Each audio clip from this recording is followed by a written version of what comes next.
கோபால கோபால கோகுல நந்தன கோபால நந்தகுமார நவனித சோர பிருந்தாவனச்சர கோபால கோபால கோபால கோகுல நந்தன கோபால.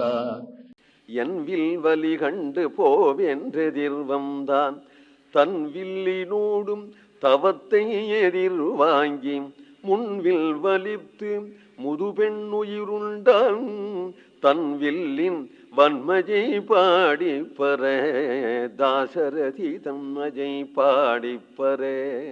கண்ணனையும் ராமனையும் கண்ணனையும் ராமனையும் மாத்தி மாத்தி பாடுற திவிநாம சங்கீர்த்தனம் பாடுறாளே பாகவதாள்லாம் பத்ராச்சல ராமதாஸ் கீர்த்தனம் எல்லாம் அப்படியேதான் இருக்கும். கண்ணனும் ராமனும் கண்ணனும் ராமனும் மாத்தி மாத்தி இருக்கு. ஆழ்வாரை பார்த்துட்டு தான் ராமதாசர் அப்படி பாடினாரோன்னு தோன்றது. என் வில் வலி கொண்டு போவென்றெதிர்வந்தான். யாரு? பரசுராமன். ஸ்ரீராமன் எதிரில் அங்கேன்னு வந்து நிற்கிறான்.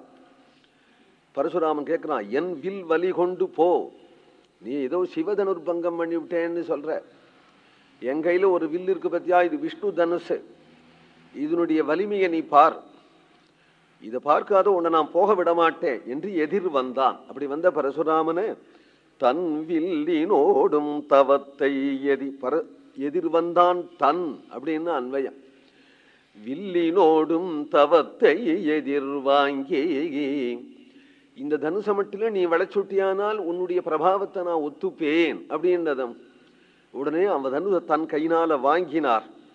வாங்கினதோடு அவன் தனுச பூட்டினார். அம்பையும் தொடுத்து விட்டார். அம்பை தொடுத்து விட்டால் அப்புறம் அதை அவமரியாதை பண்ணக்கூடாது. ராமபிரானுக்கு விரதம், அதுக்கு பிரயோகம் பண்ணணும். சொன்னவரோ பிராமணன் ஆயிட்டார். பரசுராமர் க்ஷத்ரியனா இருந்தா ஆளுக்கு ஆள் இப்ப யுத்தம் பண்ணுவான் ராமன். ஒரு பிராமணன் இடத்துல போய் யுத்தம் பண்றதை அவர் விரும்பல ஸ்ரீராமர். அதனால பரசுராமரை பார்த்து, நீ சொன்னபடி நான் அம்பு பூட்டி விட்டேன், இதை என்ன செய்யறது என்று கேட்டதான்.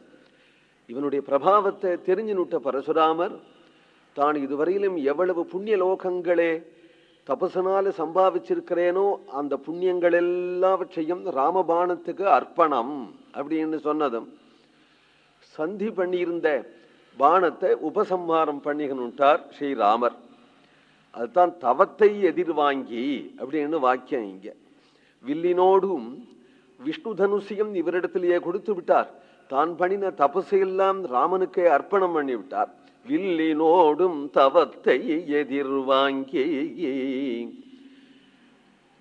விஷ்ணு தனுச கையில வாங்கிட்ட பிறகுதான் ஸ்ரீராமருக்கு பலமோ. நான் இதற்கு முன்னாடி சாதாரண ஒரு வில்லையை கையில வச்சிருக்கிறவர் முன் வில் வலித்து முது பெண் உயிருண்டாகான். முது பெண் தாடக, தாடகையினுடைய உயிரையே வாங்கினான் தன்னுடைய கையில உள்ள சாதாரண வில்லாலேயே. இப்பொழுது கையில விஷ்ணு தனுசாகிய கோதண்டம் தன் கையில வந்துடுத்தானால் எப்பேற்பட்ட பெருமை உடையவனா இருப்பான். இனிமேல் அவனை கோதண்டபாணி கோதண்டபாணின்னு தானே சொல்றோம். விஷ்ணுவனுடைய கையில இருக்கக்கூடிய சாரங்கமே தான் ஸ்ரீராமர் கையில கோதண்டம்.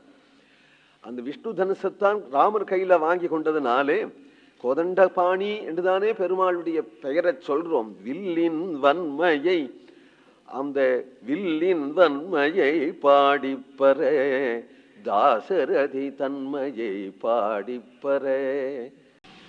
கோவிந்தநாம சங்கீர்த்தனம்.